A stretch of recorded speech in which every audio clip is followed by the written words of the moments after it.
Hey guys, how's it going? How to add music on Messenger Notes.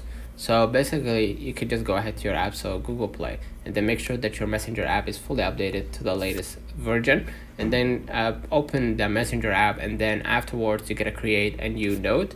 And afterwards, after you create a new note, just go ahead and open up the conversation and tap text input field to start a new message. And you can see the plus button icon. Let me show it to you.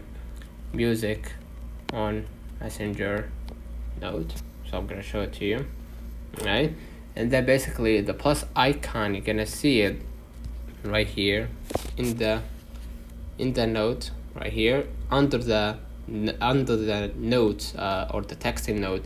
You gotta see a profile icon, and under it you gotta see that there is like a music icon. So click on it, and basically you can use send file option to select an audio file from your device, and then you can send a music note or audio note to your notes. So that's another comments. If this video helped you, don't forget to like and subscribe, turn on the notification bell to receive every video we upload.